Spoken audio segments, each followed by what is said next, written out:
Magic reveals itself to those who remember where to look for it. This is Magic Hour, and I'm your host, Taylor Page.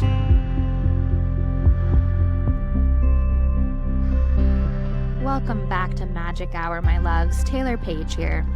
And this is Claire, your producer. Thank you so much for joining us.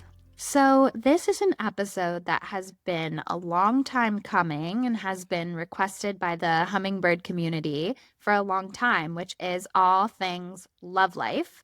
And it's very synchronistic that we're recording this today because this will come out sometime in November, most likely. But the day of recording, it's the day before the Libra new moon eclipse, when it's a very karmic time of consideration around balance, equal relationships, partnerships, love, marriage. And since it's a South Node eclipse, and you guys can think back to what was going on for you in October, it's a lot about rooting out wounded relationship dynamics and patterns, cutting out toxicity, and moving forward with higher balance, power, integrity, and authenticity within relationships.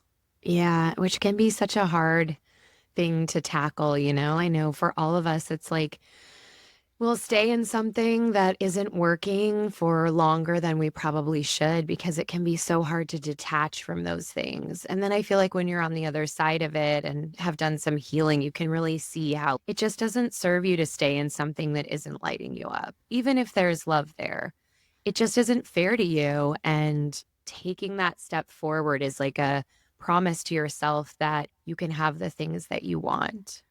Absolutely. And love life is one of the most common questions that I get in my readings. So everybody wants to know, when will I meet my soulmate connection? How will I meet my soulmate connection? Tell me everything about that.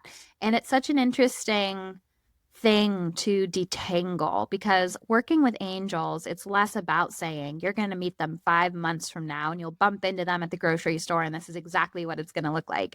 And it's usually more like, okay, this is the way to move forward. Here's what might be a wound that's keeping you small, or here's a block. And it's more about giving you the guidance, clarity in the current moment to create the highest possible timeline.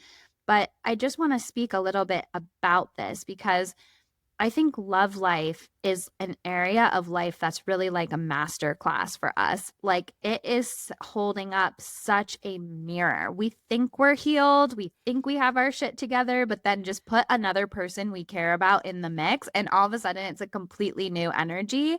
And love life is also so energetically connected to career because the root of that is self-worth. What do I really think that I'm worth? And there's also so many other roots of that, but it all comes down to self-worth, identity, and how we see ourselves because both areas of life are like mirrors. And so you'll notice, for example, when I met Ari is around the same time my business took off. You'll notice things, or when your relationship is ending, maybe either your career takes off because that was a toxic dynamic you were in, or your career also feels like it's in a rut and needs an upgrade. It's like you'll notice these two areas of life are energetically connected, and I can't help but notice it because I sit with clients every single day and the main two questions are love life and career.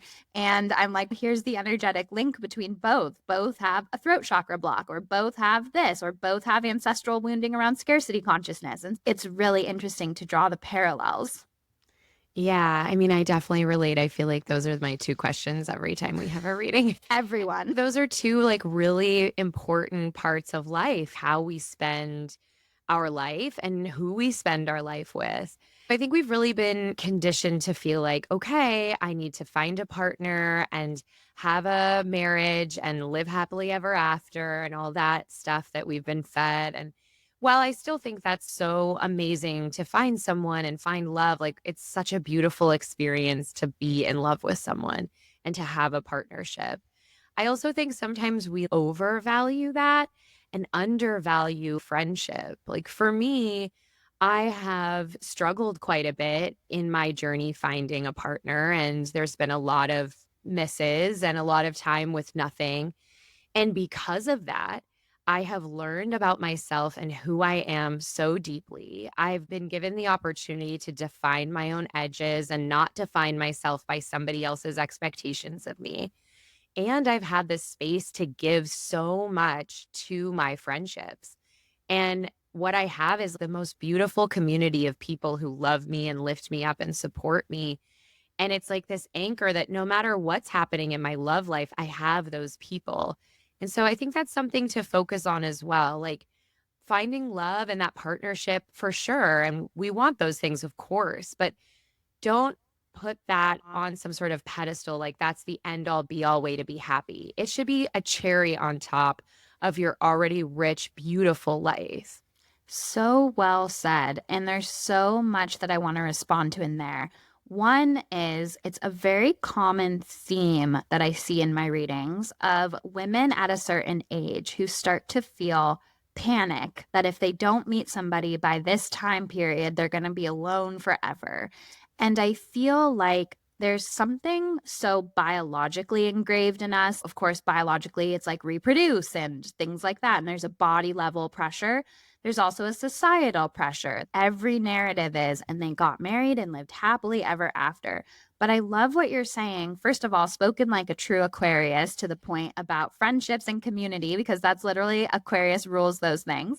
But secondly, I love what you're saying about not prioritizing love over everything else, because when you do that, you're waiting for permission to enjoy your life. You're waiting for somebody else to give you this key to living the life that you want to live. And that never works. And really, what's in our control, because there's so many factors when it comes to love that is out of our control.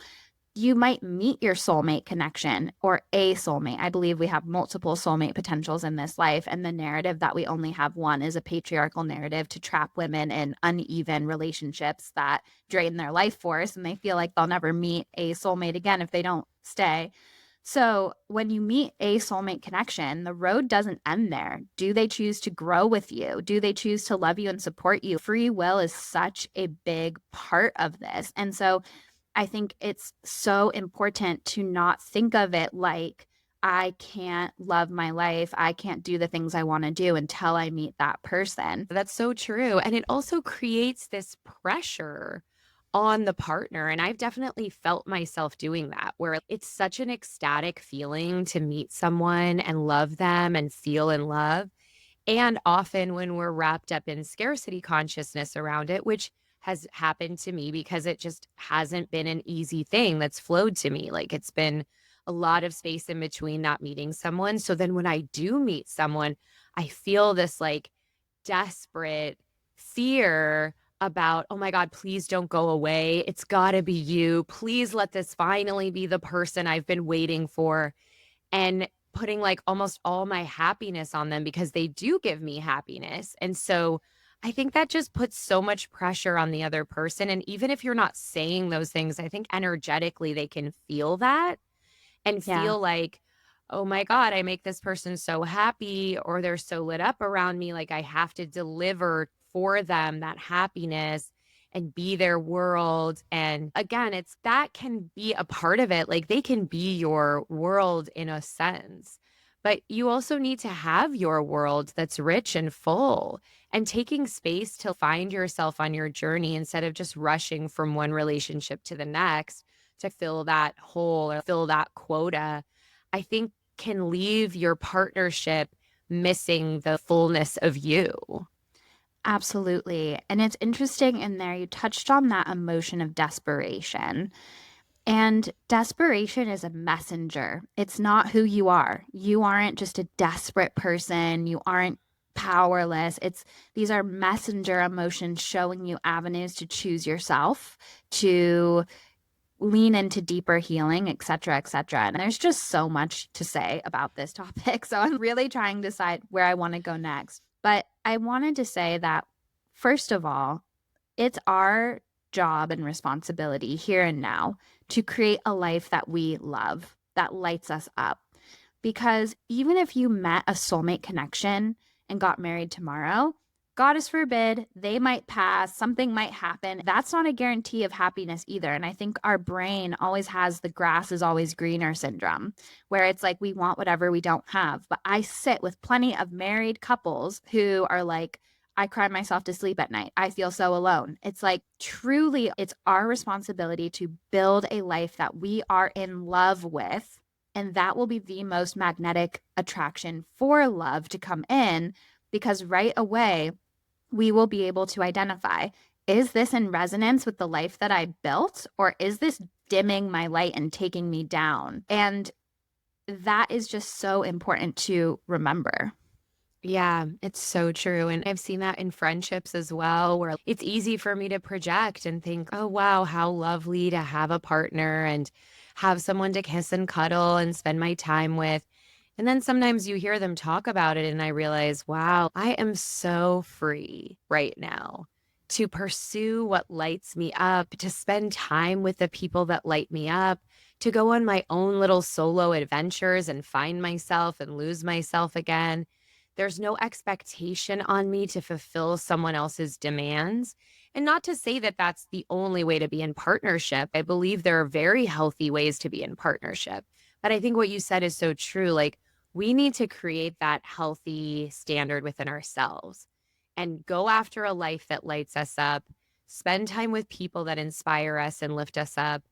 And then hopefully we will find someone who can be a part of that and who is also doing that, who's living a life that lights them up, who's going after the things they care about, who's passionately stepping into their joy. And together we can be joyful together versus, oh, I found you. Thank God you're going to solve everything for me. That's just not going to happen. And I think that will collapse the connection as well because it's an unfair expectation that you're putting on the other person. Absolutely. And you want that partner to be in resonance with you at your happiest, not you as a version of self they could control or things like that because you're down and low. So I think somebody that can take you at your most lit up, powerful self is really beautiful. Not to say you have to be perfect and happy all the time, but they're attracted to you following your joy, you not losing yourself in them. The other thing I wanted to say, going back to that desperate feeling and how that might tempt you to speed things up or look for validation in ways that might come from insecurity in the partnership or dismiss red flags because you're desperately attached to the outcome. And what I talk about in my Love Life workshop, which I want to talk about really quickly here, I have a 3-part workshop working with your angels to attract a soulmate connection. It's on angelsandamethyst.com, code 333 for $33 off. If you resonate with this episode, I highly recommend it. It is full of everything that I use to meet my husband, basically. And it's a good mix of shadow work, divination, as well as really practical advice and angelic connection to help you navigate the dating world in your highest power. So, that being said, something I talk about in the workshop is that in this modern day and age, women are so competent. We can get anything we want and we know how to move forward. And sometimes that isn't, and I'm really speaking about heteronormative relationships here. And if you're not in one, then the person with the masculine energy versus the person with the more feminine leading energy, which there's always a mix of both, no matter what your gender is.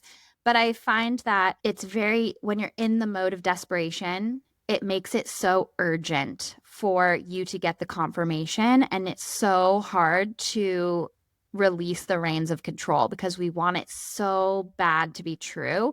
And that's a place where you give your power away, firstly. Secondly, is I've found that women, especially like I was saying, are so competent with everything that it's no, I'll just make it happen. I'll make it easy for them. You can just fall into it and I will do everything. And the guy can say, oh, you're so amazing. I've never felt like this. I've never wanted anything more. But their actions are going along with the ease. What are their actions when you create space for them to fill? That is one of the most key questions that I pose to you today is not just what they say they want, but who they are when it's inconvenient, who they are when it's a little bit more of a fight, who they are when you're not the one pressing on the gas and making everything easy. Because I do think that there's something with masculine energy that has no problem hopping on the bus and then hopping off as soon as it's not easy again. And you're worth so much more than that. So I really recommend asking yourself, and especially early on, because it's so interesting. Like sometimes in my client sessions, people come in and they're like, I'm talking to this guy. He's like the most grounded, ready for everything, ready for commitment guy. Can you just feel into it and really make sure he's the one? And I feel into it, and it's a completely different energetic experience when I feel his energy. And it's sometimes very delicate, this topic, but I'm like, when I feel into his energy, and this is just a general example, this happens all the time. He doesn't feel ready to me. He doesn't feel like he knows what he wants. It feels like he's flying from the seat of his pants. But that's very different than the way you just described him to me. And then it comes out, yeah, he's still in the process of a divorce and he doesn't know where he's going to be next living and his job is up in the air. And I'm like, then what makes you say he's the most ready for commitment of anybody you've ever dated? He told me that. So I think it's so important in the dating world to watch actions, watch moves, because it's so easy to say things when you're in the beginning phases of passion or when it's easy. So purposely just create a little space and see what they do with it. Yeah, I mean, I can't relate to that anymore. I'm a real go-getter in my life, and I'm somebody who's ready to take action. It's like, if something needs doing, let's do it. If I want this thing, let's go for it. And that is a beautiful energy, and I'm proud of myself for being that way. Me too. Thank you. Yeah. But I think it can trip me up in relationship because, yeah, I'm so willing to fill in the gaps. I'm so willing to go the extra mile and make this happen because I want it to happen. And that's what I do. I go for things that I want. But it doesn't create space for the person to really show me who they are, especially in moments where it isn't this exciting new experience where it feels so fun and easy. When reality hits and things get a little bit more challenging, often my experience will be that the guy will back off a little bit and won't be doing and saying all the things that he initially did and said. Maybe now he'll be saying those things, but not really taking action on them. And then I'll fill the gap and do the action instead of him. And I've really learned that, I hope I've learned that does not give me the results I want anyway. You have Yeah. to let people show you who they are and believe it. And you can't fill in the gaps with what you hope is true. I think that's such a big thing too. It's like you meet this person and they seem so wonderful at first because I think everyone does this, but definitely guys will like really razzle dazzle and they'll really show you their best self because they're excited about you and they want you. And then when they feel like, okay, I've got her, she's into me, now I don't have to be so wonderful. And then you start to accept that because you don't want to admit that maybe this isn't as great as you thought it was, because that means that this guy isn't the one and you haven't found love. And it's so hard to accept that. But we just don't do ourselves any service when we then say, oh, he's so ready for commitment and so wonderful. It's like, well, you want that to be true. And sometimes it seems true, but you're ignoring all these red flags that are very clearly pointing to something else. Absolutely. And I think that's why it's so important in relationships to stay present. It's like in every area of our life, we want to run down the hill and we want to know what's going to happen and we want to feel in control. And when we do that, we're already writing the story without that other person being involved. I want to touch briefly. Love life is the area that people report to me the most that say, my angels betrayed me. I can't trust my intuition. What I was seeing about this person was all wrong. And I'm like, okay, there's a couple different things I want to say. One is that intuition and attraction feel very similar, especially if you're highly clairsentient. Attraction is almost our body's form of intuition. It's where we are like, ooh, I'm drawn to this person. We could make a good, healthy baby. It's like the body speaking. And when we are in the throes of attraction, we accept so much more than we would if the person was not attractive to us. It's almost like a glamour spell being put over us, where we're like, all of a sudden, it's cute that he leaves his dishes around or whatever when you're attracted. Your freaking body and your hormones will make a story to dismiss anything. So, your intuition is that little voice that's like, something about that bumped me. Oh, something about that isn't quite right.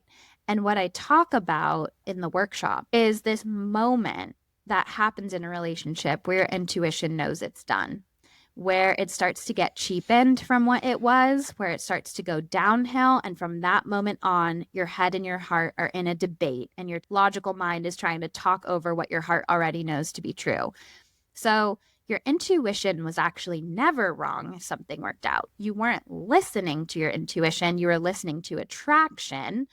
The other thing I see so commonly is like every time I saw this person, I saw 222, the angel number of partnership. And then I saw 222 again, and I just knew that it meant this was my person. I finally found them. But in reality, that was a projection onto the angel number for the outcome that you wanted to be true. And this is such a sensitive topic that divination with this topic is like the most advanced form of divination, because not only does it take in you, but it takes in another person's free will, and it takes in all of the people around that sphere.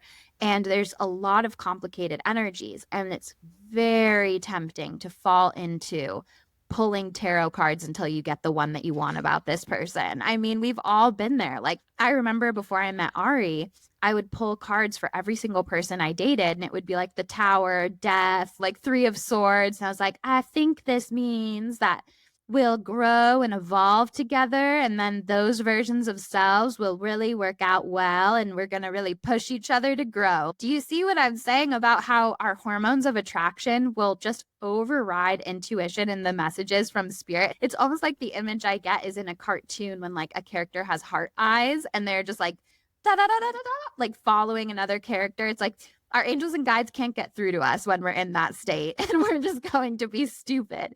So it's really important for us to actually listen to our intuition, because when we push down what our intuition is telling us for long enough in a relationship, which, by the way, I feel qualified to talk about this not only as someone who talks about love life with clients every single day, but as someone who has gone through the spectrum of relationships. And when you are ignoring your intuition, you're ignoring your heart, you're ignoring yourself, and eventually your light begins to dim and you feel lost in that relationship. You feel stuck, you feel confused, and you feel disempowered. And so when your intuition is saying, get out, you deserve more, and you don't listen to it and you push it down, like I did for my 4.5 year abusive relationship, that's another place when you feel so betrayed by your intuition. But truly, your intuition is always there speaking to you. We are just either willfully ignoring it because we're so attached to an outcome, or we've dismissed it for so long that we're not in the habit of hearing it. Yeah, for sure. God, it is like a love charm. It's like you go crazy, you like lose your mind and like it's all you can think about. I was really thinking about this with my last relationship where I was like, what did I think about before this? Because my thoughts are just all him. I surely must have had other thoughts. What did I even think about? It really is so overwhelming. And I've had that experience where you feel like, what the hell? Like, I felt like this was so right. There seemed to be a reason that we found each other. And now it seems like there wasn't a reason. And a couple things about that. I think there can be many reasons why we meet someone. And Yes. sometimes it's for their journey to help them. I feel like the last relationship I was in, I really helped this person realize their worth. And it didn't end up making sense for us to continue the relationship. But I think it was a beautiful thing that really changed his life. And yeah, I think it's just also a way to grow, a way to discover our intuition because we have been ignoring it in this way. And I think another thing about that is I often feel afterwards when I really realize it, it's like I'm not even mad and hurt and betrayed by my intuition. I feel betrayed by myself because I didn't listen and I ignored it and I allowed someone to treat me poorly when I knew deep down that this wasn't okay. And I told myself it has to be them because of the attraction to them. And because there are some good things, there were good times, and I'm sort of chasing that initial connection. But something I've had in a relationship that really worked for me and eventually ended, but it was so easy. There was never a moment like with this last person, I was constantly going to my cards and constantly reaching out to friends and being like, what do you think about this? He said this. What do you think I should do? Really pouring over my responses and my text messages of should I say this or should I say that? And with my relationship that was really positive, I never did that. I never went to a friend questioning it. It just was wonderful. I felt supported and seen. We enjoyed each other. And that's how it was until circumstances ended up forcing us apart. But I think that's something to remember. And not to say there won't be challenges in relationships, of course. But I think it should feel joyful and easy as you come together. And if it's such a struggle to receive the treatment and love that you know you deserve, then I think it is a betrayal of yourself to stay. And I think that's why we feel so hurt, not just by the other person, but by ourselves for letting someone do that to us and not standing up for our worth.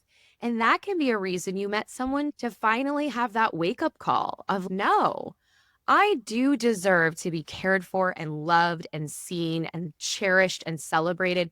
That's what I offer my partners, and they should offer that to me.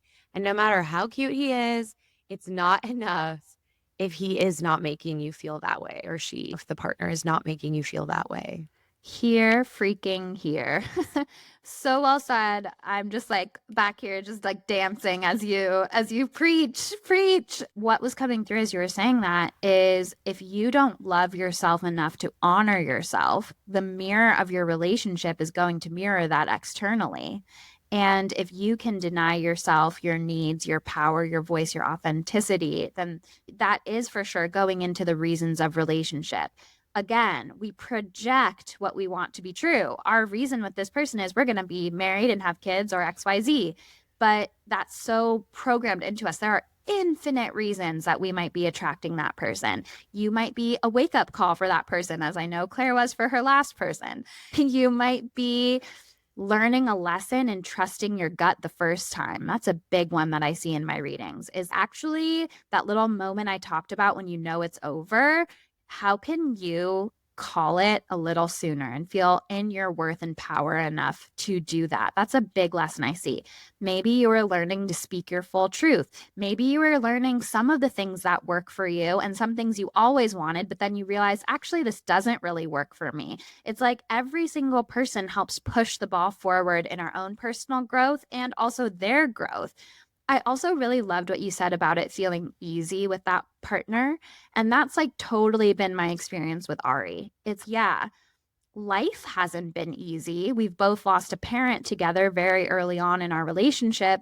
We've gone through tests and tribulations, but it's never felt nervous system dysregulating within the relationship. It's like he was the first person in my entire life that I didn't pull a card for after I met him. The first, because he told me how he felt.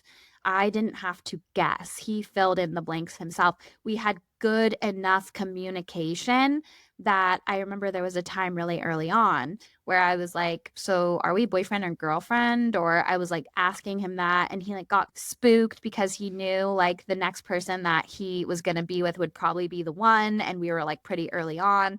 But I was coming at it from the point of view of like, so am I talking to other people or is it just us? And so we were coming at it from totally different perspectives. And instead of what I would have done in the past is pull a card and wonder how he's feeling and think about things and spiral, instead, he and I had a really great discussion about it. And I felt safe enough to talk it out with him. And so I think if you have to, this is just a rule of thumb, if you have to constantly pull cards for them, they're not the one. Or this version of your relationship is not sustainable for the long haul. And as a married person, which I'm sure, a lot of our audience is married. When you see it's all fun and games when you're thinking about getting married, when you're wondering who it is, but when you're actually married and you're like, it is me and you forever, for the rest of our lives.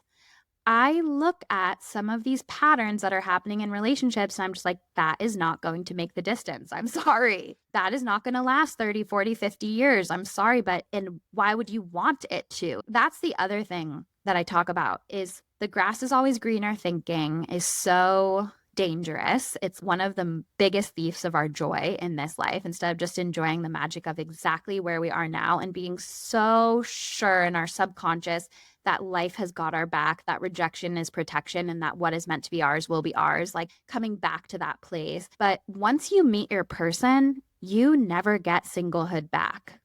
Once you meet your person, everything changes if you go the distance with them. And if you're single, it's actually a very sacred time for self love, for discovery, for doing exactly what the hell you want. And that leads me to the Aries Libra polarity, which is the polarity of both being the individual and being in a couple. And the first six signs of the zodiac are the recipe for healthy embodiment of their sister signs in the second six. And so before you get the healthy Libra energy of balance and partnership and harmony, first you have to master Aries energy, which is identity and self and passions and following your joy and being the boss of your own life and being in your power and being brave and not being afraid to be single or on your own and really having yourself, having your back. And from there, then you call in the equal relationship where you're not losing yourself in them because you're very firm in who you are, what you love, what you need, etc., and vice versa. And it's like the analogy of the scales is so perfect. If you come onto the scales as a version of you that is so attached to an outcome that you're willing to barter away your self worth and your personal power to just take scraps from somebody, then that's what's going to balance with you on the other side of the scales. And it will be a new equilibrium. And you'll slowly forget who you really are until you believe that balance with that other person. It's like, what within you resonates with that? What within you harmonizes with that? That is the purpose of that relationship. That if you're in that situation where you feel like you're resonating with getting less than you deserve, that is 100% one of the biggest purposes is for you to choose you and for you to have your own back and for you to realize, no, no, no, I actually need to go back to Aries energy. I need to be single for a while. I need to learn myself. I need to be brave. I need to find a passion that really lights me up. I need to start a new chapter and I need to really look at where I'm not the CEO of my own life. Yes, I agree with that so deeply. And for me, my hand was kind of forced with this because I rarely meet people that I feel this romantic attraction to. And that's been its own painful thing. But through that, it has really forced me to be single for long stretches of time. And I see peers of mine who rush from one connection to another. And I think a lot of that is based in these ideas, this pressure that we've been given from society that, like, if someone wants to be with you, it means you're worthy. Like their choice to be with you, their attraction to you proves that you're attractive and worthy. And so if you don't have someone in your life like that, does that mean that you're not worthy of love? Does that mean you're not that great? And even, with like intimacy, if you're not having intimacy, does that mean you're not attractive or not having as much fun as everybody? These are thoughts I've had, and I know other people feel this way too. But I think that can push us to run from one person to another to like fill that void.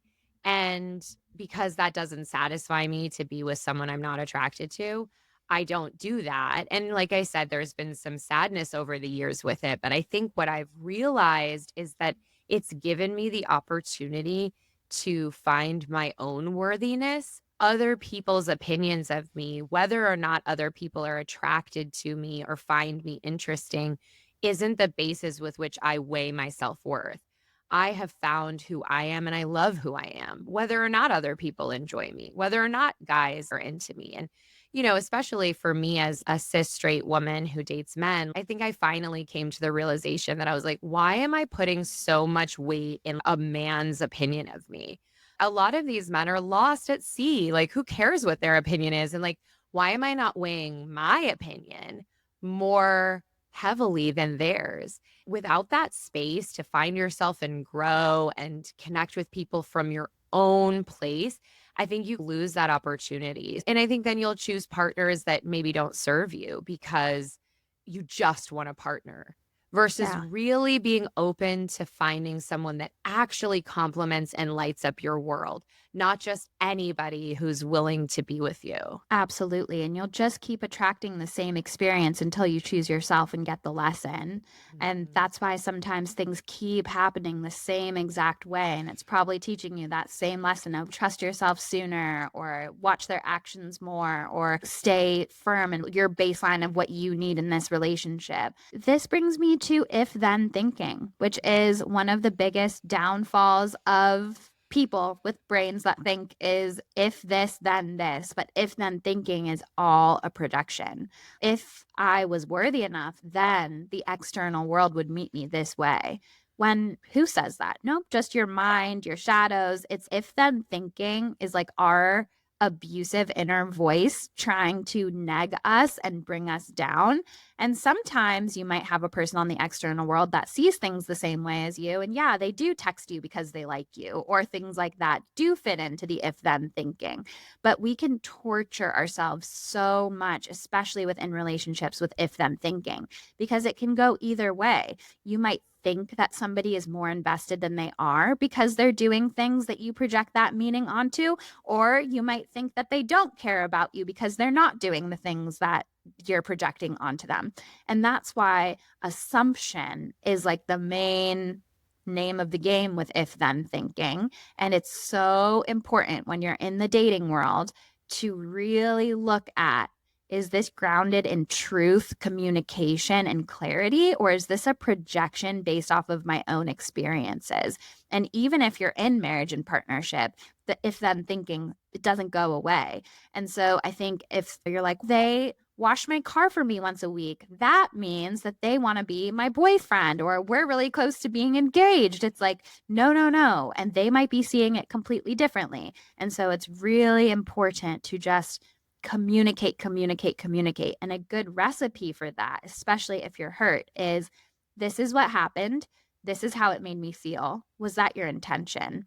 And just get curious and get open. And that's definitely helped me in my relationship as well. Absolutely. That's such an important distinction and something I think we all fall into the trap of. And something I've realized about that too is like what you're doing is you're projecting the idea that everybody shows up in life as you would. And for instance, I'm a very effusive person. I really share my thoughts and feelings. If I'm feeling like I'm loving your company, I'm going to say it. And so it's easy for me then, if someone else doesn't do that, to assume they must not because I would vocalize it and they aren't. So they must not feel this way. But that is expecting that everyone moves through the world like I do. And that's just not true. Some people are more introverted. Some people are shy about their feelings. Some people are on their own journey of self worth and figuring out how they want to show up in the world. And so I think it is really tricky when we do that. With this last situation I was in, I did that a lot. If he cared about me, he wouldn't have done this. But the facts are that he did care about me deeply.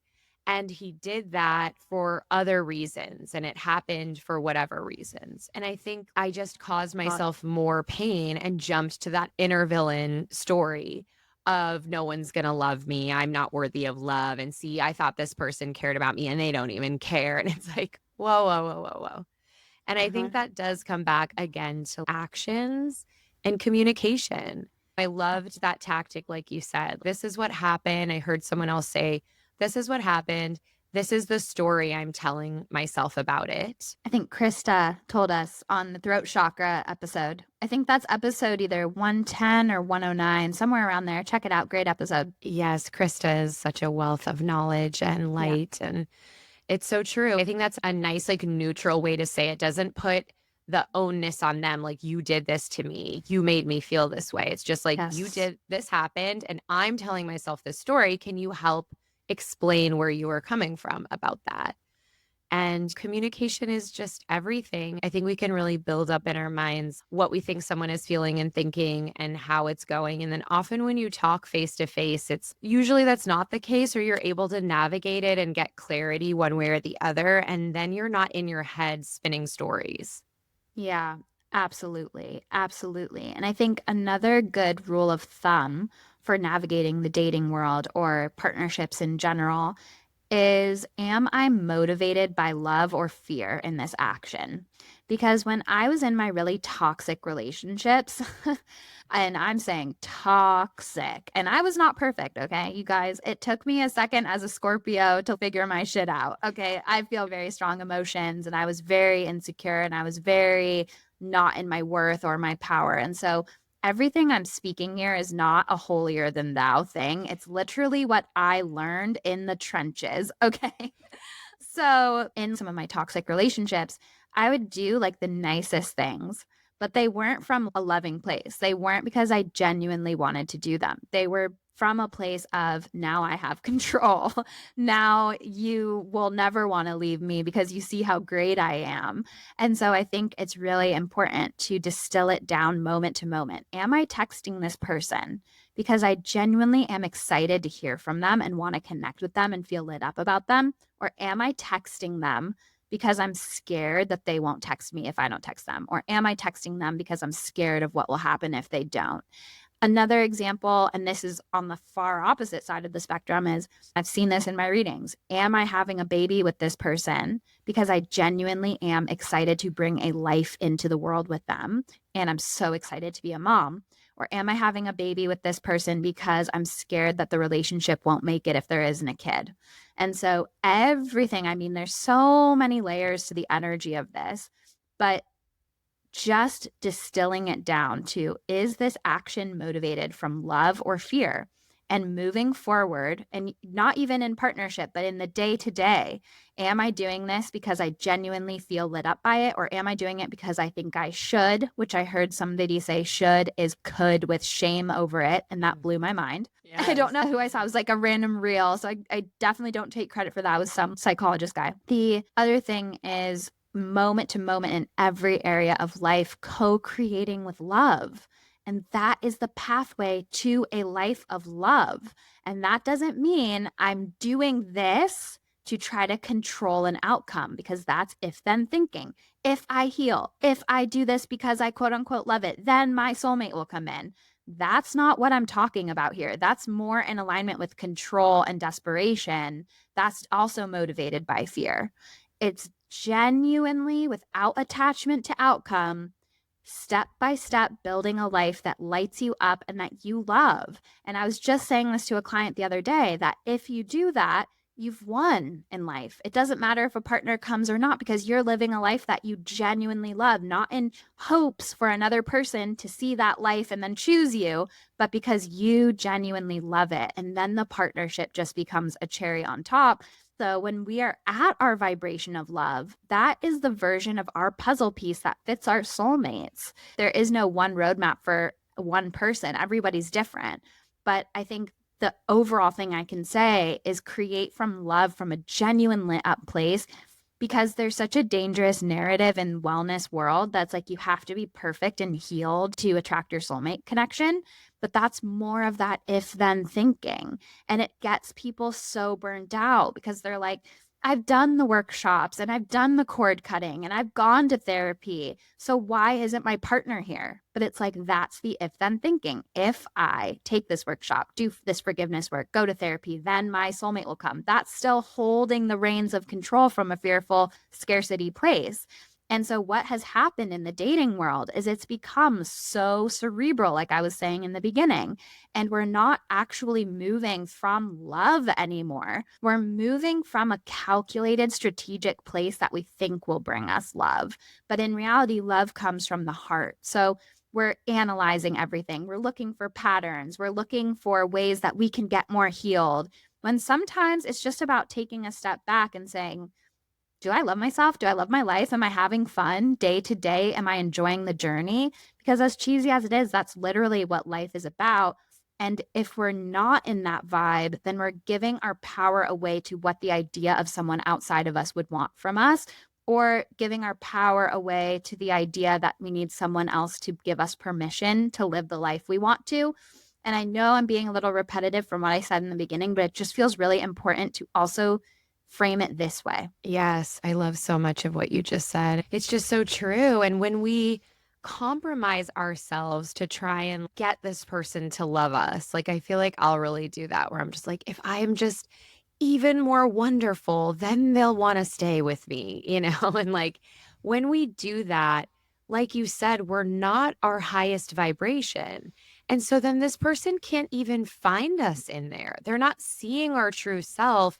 And so, how can they even fully connect with us on a genuine level? Because we're presenting an idea of ourselves that we think they will like. And ultimately, if we have to do that, then this person isn't for us. If they don't just like the most lit up version of us and don't see that and recognize it as something that they want in their life, then they're probably not the right partner for us. And I think it's also so important to connect to that idea. You might meet someone and be so excited about them and see a way that you guys could have a great life together, and you want it so badly. And it feels so right for you. And you're probably piling on a lot of ideas about how it's so right for you. But if it isn't right for that person, for their own reasons, not anything about your worth, but maybe their circumstances or their journey or where they are in life and what they need, then you forcing it together because it's what you want is also not coming from love because it's not right for that other person for their reasons. And you're trying to force it because you want it. It should be a coming together of two people who it's both right for. And we have to give it the space to show us that. And if this person is showing us for whatever reason, they're just not in a place where it's right for them or what they want from life just isn't what you want from life. Like the real love is to accept that and let them go and let them find what is right for them and trust that then there's someone else who's more aligned for you and will fit, like Taylor said so beautifully, will fit your puzzle piece because you are authentically expressing your puzzle piece, not trying to shape shift to get someone to think you're amazing. Yes, exactly. And it's not true love if we don't let them see our real self. If we have to shapeshift into something that they'll like, you're not giving them the opportunity to even really love you because they don't know you. And it also feels important to add in here that anything that you lose from being your authentic self, your most powerful self, anything you lose from speaking up or sharing your truth is really not meant to be yours. And I want to bring in really quickly here. I know so many people here are in the witchy community, and they're like, I don't know, I don't really feel comfortable talking about this with my partner or this or that. And it's like, that's totally fine. But what I've seen happen over and over again is people on this path who feel like they can't talk to their partner about it, hide it because it's not as important a part of their life in the beginning. And then as they continue to develop and open and grow and connect more with their angels, it becomes a bigger and bigger part. And then they're just on a different trajectory than their partner with personal growth, evolution, transformation, and they outgrow each other. So I do feel like in partnerships with spiritual people, which the hummingbird community is, it's really important. It doesn't mean your partner has to be a freaking intuitive or psychic medium or astrologer, but it just means that at least they're open minded, they're respectful, and they support you. And I think that's like the baseline for setting up a healthy dynamic when our spiritual practice, which is so personal to each person, is a big part of our life. Yes, absolutely. We should be able to be our full self and express the things that matter to us and light us up and express our spirituality, however that is for us, and be seen and accepted by our partner fully. And that doesn't mean, Yes. like Taylor said, that they need to be into the same things you are. Like, I think that's something really beautiful about coming together with someone. It's like they have this interest and I have this interest, and together we open each other's worlds to new things. Like, I look forward to that in partnership. I don't want to just be with someone who's like exactly me. I want that variation and for them to like encourage me into other paths or other ideas, but they should the very least be accepting of everything about who you are.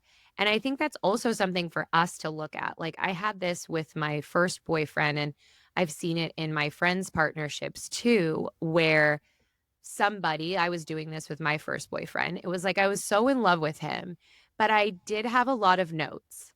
Like I wanted him to be different in this way, and I wished he was like this, and I wished he did this. And while, I still stand by he would have been more amazing if he did those things, I finally came to a realization where I was like, this isn't fair to either of us. You don't completely love this person because you need them to be different to really love them. So that means that you're not really that happy with the relationship because you want him to change. And that is also so unfair of me to put on this other person to expect that they should change so that I'll be satisfied with them. And I think it was just like a really eye opening moment for me. And like I said, I'm seeing it in some of my friends' partnerships where I feel like one person is trying to shape and change this other person to their liking. And it's just unfair to both of them. If we aren't lit up about this person, not that every single thing they do is going to be like your favorite thing, but if there's enough stuff that you feel like, God, I wish they were like this, or I wish they would change, I think that's a real red flag to look at your compatibility and never put that on someone else. Like, they should be their authentic self and you should be lit up by that. And if you're not, then I think maybe there's another partnership that would better suit each of you. Absolutely. And I think, in my marriage with Ari, he and I are opposite in so many ways. Our love languages, how we communicate. You can't try to turn your partner into a version of you or how you do things or what you would think. But if you love your partner that much, you'll learn them and you'll be like, okay, maybe I don't love that your love language is 20-minute massages every single day. And I don't always want to do that. Married to a Taurus. But you learn each other, and that's the other thing is like in relationships there's no one set version of self. We're always changing, we're always growing. And so I always say our partners don't have to be perfect and they never will be perfect. But what they have to be is respectful and they have to care about how we feel. And if they're respectful and they care about how we feel, you can really work with that. In the early years of my marriage with Ari, I dropped the ball in a lot of ways. And Ari definitely spoke to me about how he felt. And I cared about his feelings and I grew. And that's what happens in partnerships is like you grow with the person that helps you see your blind spots. And it's less about him being like, you need to be this way. And him being like, this is what happened and why it hurt my feelings, and me wanting to grow so that wouldn't happen again. And that leads me to the last thing I want to quickly share about, which is a thing I talk about in the Love Life workshop, which really, if any of these scenarios resonate with you, I highly, highly recommend the working with your angels to attract a soulmate connection. Like, really, it is chock full of so much practical guidance, and it really is everything I used. It kind of builds up from week one is like shadow work and the healing and getting to the depths of things. Week two is like practical dating advice and different things like that. And week three is all the divination and the angels and the fun stuff in the astrology, because I really feel like it has to go in that order to be as powerful. You have to start at the root, then the practical, and then the divination stuff can work. But something in there that I talk about is how to know if they are a test slash lesson or how to know if they're a potential soulmate connection.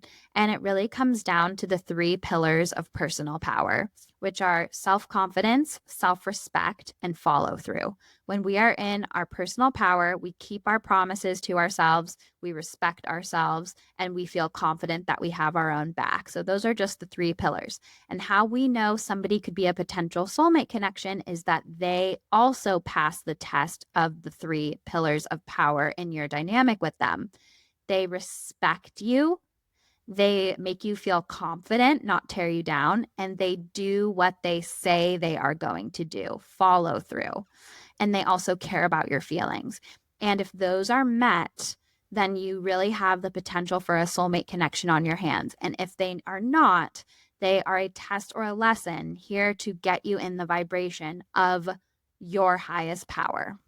Yes, I love that. That's such good advice and such a great barometer to like measure things by when you're struggling or can't really see straight or are blinded by the love, like you said. Is that happening? And that's what we all deserve. And I think too, something to piggyback on that, it's like when we're in relationship and we bump up against conflicts, like what you were talking about with Ari. I think such an important thing that I've really learned in my deep friendships is no matter what, we're on each other's side. Even if we have a conflict or something that we're frustrated with, we're not attacking the other person. We're still there for them. We're just expressing what we're going through and letting them know our needs. And I think when we can meet each other with that energy, instead of this like combative, how dare you energy of like, you've wronged me and you should have known and all that stuff. But instead, letting people know, hey, this hurt me and I need it to change and I want to talk about it. But always knowing that we have each other is just such an integral part of communication and moving through conflict. And I think it goes back to those pillars. That is such a barometer to feel out, is this person really in my corner? Is this person really somebody who's going to support me for a lifetime? Because, like you said in the beginning, I think we have these like rosy ideas about marriage, and like Disney told us, especially our generation, like Disney told us the only thing you need to care about is finding a partnership and then everything will be okay.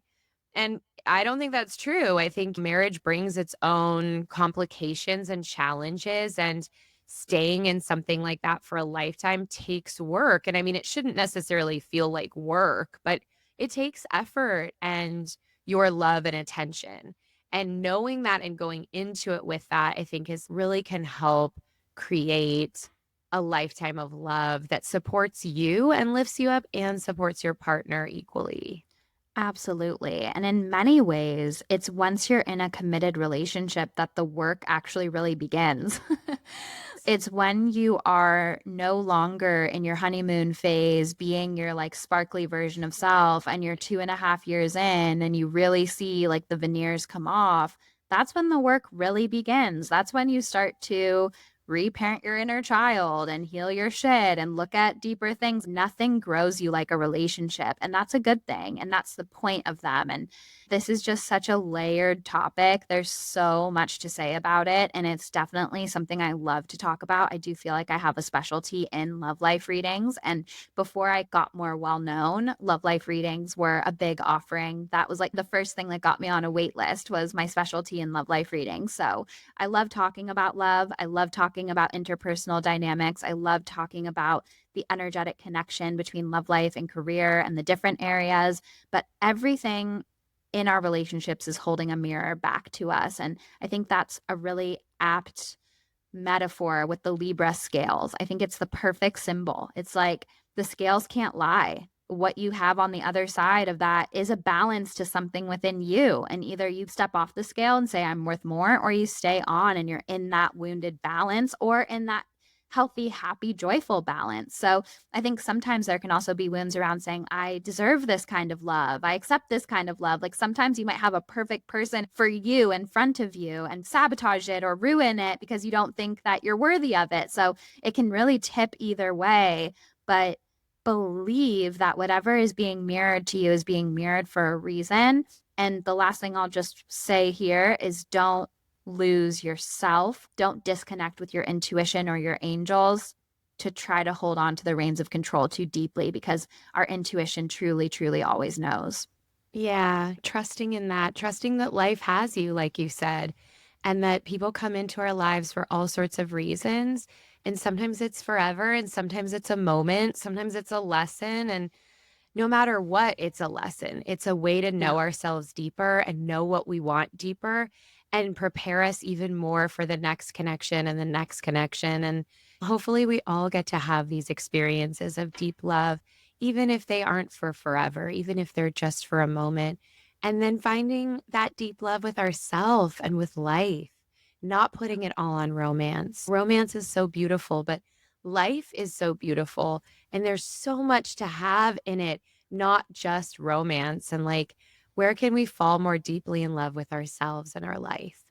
So well said. And with the South Node currently in Libra, love life upgrades, cord cutting, changing relationship dynamics, changing beliefs around love or powerlessness or scarcity around love, like all of this is so relevant and has been since the South Node entered Libra. So I really hope that this episode, maybe resonate with some of it. Maybe it helps you navigate the dating world in a different way, or maybe it just inspires you to fall in love a little bit more with your own life. And I really, really hope that it does.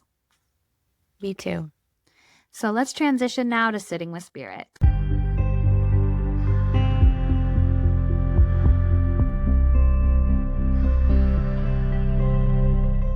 Welcome back to Sitting with Spirit, my loves. Remember, as always, to take the messages that serve you, release the rest, and really walk with what is in resonance with your heart space. So, I wanted to start Sitting with Spirit by piggybacking off of what we spoke a little bit about in the episode around giving our power away to other people in relationships. And I wanted to briefly touch on, and if you follow me on Instagram, my Instagram is at angels_and_amethyst. There's only one of me and I'm verified. If you follow me there, you'll have seen me talk about one of my new astrological theories. So, my mom was an astrologer. I was born and raised with astrology, and I've had a lifetime of observations. And so, one of my astrological theories that I've been developing and testing out on Instagram and seeing if you guys resonate, which overwhelmingly you do, so thank you, is that the house that our sun sign is in is the area of life that we can lose ourselves, where we can dim our light. And I wanted to talk about, for those of you today who have your sun in the seventh or the eighth house. So if you have your sun in the seventh house, this episode might be particularly relevant for you because you can lose yourself in prioritizing what other people perceive you as than how you perceive yourself, or how other people value you rather than how you value yourself. And it can be easy for you to lose your light in marriage, in relationship dynamics that might not be even or equal. It can be easy for you to lose yourself within your partnerships, but specifically want to touch on that idea of looking for validation externally rather than how you feel internally. And I know Claire touched on that a little bit in the episode as well. And then I also wanted to give a shout out to people with sun in the eighth house, because I have my sun in the eighth house and I've observed a lot of people with their sun in the eighth house. And sun in the eighth house people can lose themselves in not realizing how powerful they are. They can lose themselves in power struggles, power dynamics, other people who try to exercise their power on them. And we can also lose ourselves in staying in something that needs to die away, whether that's a relationship or a job or a living situation. The eighth house is death and release and shadow, and we can lose ourselves in just having such a hard time letting go. So I wanted to share that in case somebody out there has their sun in the seventh or eighth house and needed to hear that message. And the reason that I share these astrological theories and put these things out there is because in the witchy world, it's a well-known truth that to name something gives you power over it. And so when these things are subconsciously pulling the strings, it's so easy to believe them or integrate them as our story of self, when in reality, it's something that we actually have choice to keep co-creating with or not. So I'm recording this on the first day of October, right before the Libra solar eclipse. So this is most likely going to come out in November. So it's always interesting when I record the Sitting with Spirit so far in advance. But I felt some really heavy energy. I felt a time of endings and release and processing and shadows and grief. And I got this feeling from our angels, because I like to start with the angel message before I go into the mediumship. I got this feeling from our angels that it's time to come back to our lower chakras. that our upper chakras are almost at capacity. We can't take any more information, any more sensationalism, any more running down the hill. There's something about rooting. Like, I literally see an image of putting our feet in the dirt. Like, that level of just coming back to resetting our nervous system, to getting outside, to being in more silence, and really coming back down. Like, I feel this almost like warm buzzing in my feet. And I just get this feeling of that's where the aligned energy wants to go right now, is literally our feet. And so it's just get your feet on solid ground. Just worry about meeting your basic needs, taking care of you. The rest will come. But there's very much this energy right now of just simplify, take care of yourself, and do what you need to do to feel regulated, grounded, and for your basic needs to be met. And then everything else will come in perfect timing. But trying to reverse engineer it and try to control and strategize and think everything through, it's like that just feels exhausting. It feels like a lot of mental chatter, a lot of noise. I was shown my sign for mental health. And when I see that, it shows that it's a time period where it's more important than ever to watch your thoughts, to protect your peace, to really watch what your inner villain voice is saying, and to do what you need to do again without apology to take care of yourself. Where does there need to be more boundaries? Where does there need to be more self-care? So yeah, I keep feeling this headache energy, this fatigue energy, this grief and this loss and this focusing on what isn't working. And it feels very frenzied and difficult and anxious. And I feel like on a collective level as well, there might be a collective time period where we're navigating a lot of fear or sensationalism or heaviness or doubt. The message is, again, come back to the lower chakras, take care of yourself, simplify, get still and silent where you can to swing the pendulum back to balance. And when I was feeling that processing of deeper emotions, which if we're going through a time period of collective intensity, I believe this will be coming out in Scorpio season when it's already like death and endings and rebirth and transformation. Plutonian energy is already on the forefront of consciousness. It's really important to focus on what is in your control, focus on what is in your power, and to let yourself feel your feelings. It's okay to be disappointed or frustrated or scared or nervous. Feel those feelings, but don't continue to co-create with them from a mentally draining, exhausting, taxing place. Let yourself feel the feelings so that you can move forward. And so that's the message that I get too. It's like, stay here and now. Try your best not to run down the hill. Stay right here, right now. Keep coming back to this simplified energy and just really focus on what's working, what is in your power, what you do have, not focusing on what isn't working, what's nerve-wracking, what you wish there was more of. Just focus what's in your power here and now and take one foot in front of the other. I heard an interesting sentence, which was seeing in the dark. And then when I got that sentence, I saw a witch's hat, and then the witch's hat like flipped over and turned into a pathway. And I feel like there's something about the only way to see in the dark is to feel your way forward. It feels like the overthinking and the second guessing and the strategizing and the holding the reins of control, that's not how you see in the dark. That's how you think yourself in circles. Seeing in the dark is a fusion of feeling, emotions, and intuition. And so it feels like it's a moment with a lot of question marks and transitions and deep shedding and healing and death and rebirth. And so see in the dark by putting on your witch's hat of power and let yourself be radically honest. Let yourself feel your way through to see. It's funny because that's what I'm working on currently, is feeling to see, because my clairsentience is so strong that it's like, okay, I can actually feel, like our hands are our second eyes. I can feel my way through to understand my surroundings or to understand more about the spirit person coming through. So that's what I invite us all to do collectively. Feel your way through, because our heart is such a good GPS system. Part of seeing in the dark as I touched on before, is the bravery to commit to radical honesty. We can only truly see intuitively to the degree that we're ready to sit with what we don't want.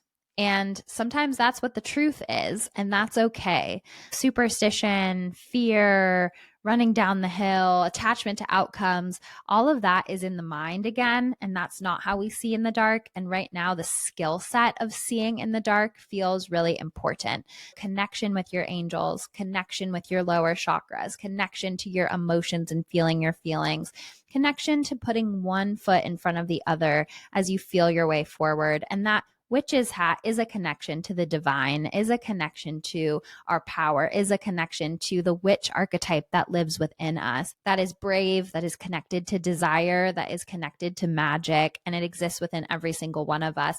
And that's part of our toolbox that we're leaning on to feel our way through the darkness. So I want to talk now about the spirit coming through. It was actually a baby girl in spirit. And I feel like she would have been under the age of 2 when she passed, but I do feel like she was birthed into the world and then she passed. And I feel, and I wasn't 100% sure about this, but I feel like she had a brother or someone who would have been like a brother. There was definitely like somebody that she either considered like a brother or felt like a brother. And I was also seeing something wrong with her breathing or her heart. And I got this flash of an image of her in the hospital with all of these wires and these tubes, and like she needed a machine to stay alive. And she gave me this feeling of her mom rocking her back and forth. And then I was also feeling something wrong with my left leg or foot. Like something about my left leg or foot was really lighting up. And then I was seeing the number 2 as being very significant. And with this, and I do feel like with this spirit baby, there's something intentionally vague about the evidence, because I feel like this is for a lot of the spirit stuff is for more than just one of you guys, but this one especially feels like it's going to connect with a couple of you. I was also getting the message of an L name, whether that was the baby's name or the person it's for. There's some connection with an L name as well. And so there were a couple different messages from this spirit baby. One is, I knew you were with me when I was in the hospital, and I see you guys gathered around her like little cradle thing. And she was saying like, I wasn't scared. I felt you and dad with me in the hospital and I wasn't scared. I felt like you guys gave me the love that I really came here to experience. And I want to thank you for that. She also gave me this message of, I will come back to you. And I got chills when I felt that, because I really feel like this spirit baby is determined. And I feel like now she's obviously back in the spirit world. And I feel like there's going to be a way that she finds her way back to you. And again, I feel like this is for a couple different people. So for some of you, it might actually be like your baby again. And for others, it might be a best friend gets pregnant, or some way that this baby will also be close to your sphere, your inner circle. The other message that this spirit baby had, this baby girl in spirit rather, was after really difficult endings, new beginnings and new life will come. And I feel like she's coming and giving this sense of like such hope and positivity. And I feel like there's something about how strong her family has been. And the message for the collective here is, I know it hasn't been easy. I know we've gone through such difficult times, but I'm proof that there is a rainbow on the other side of it, that good things are coming, that it's okay to hope, it's okay to believe. There's just this ray of, after difficulty, after endings, this ray of hope, this real rainbow I see with her that really says it's going to be okay. New life is coming and you can't lose what's meant for you. I'm coming back. I will come back to you. So I feel like the collective message here, especially in conjunction with everything coming through from the energetic read and the angel read, which is like a little bit heavier and denser and more overwhelming, I feel like the message from her to the collective is, let it all go, let it die away. Don't try to make something that isn't working work. new life will come through. And she's showing me like seeds being rained on and like a field bursting up with wildflowers. And during the rain, it's difficult and it's emotional and it's tense. And we wonder if the rain will ever end, but the flowers are coming. And so this beautiful girl feels so filled of hope. I do feel like there's something here about a new generation of consciousness, a new generation that's coming in, that's ready to birth a new world, that's ready to be in such a vibration of healing the world and moving us forward on a collective scale from outdated power structures. So I really love this dose of just pure magic and hope from this beautiful baby girl in spirit. And at the end of the day, death and rebirth go together. And I know it's really easy to hold on so much because it's so scary to change. And I fully get that. But it seems like a lot of the messages right now are just feeling your feelings, feeling through the dark, and trusting that whatever you're navigating, it's giving an opportunity for something new to come through that will be even better. So I really hope this sitting with spirit found who it needed to. If you might know somebody who could benefit from the messages, please share the pod with them. Please make sure to screenshot your 5-star reviews on Apple Podcasts and Spotify and send them to contact@magichourpod.com. Thank you so, so much for being here, my loves. Have a beautiful, beautiful week.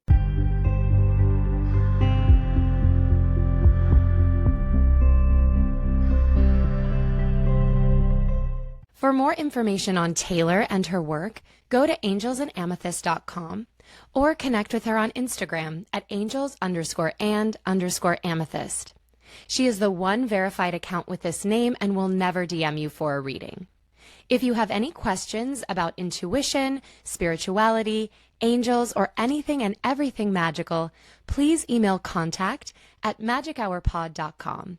We will answer listener questions once a month in our solo episodes. Are you an aligned business owner that would like to advertise to our beautiful hummingbird community? Please email contact@magichourpod.com. Make sure you're subscribing to Magic Hour so you never miss the magic. And don't forget to leave us 5 sparkling star reviews. They help more magical people find the pod. Please screenshot and email your 5-star reviews to contact@magichourpod.com, and we will send you a free downloadable angelic meditation and enter you to win an angel reading with Taylor Page. The next giveaway will happen when we hit 166 5-star reviews.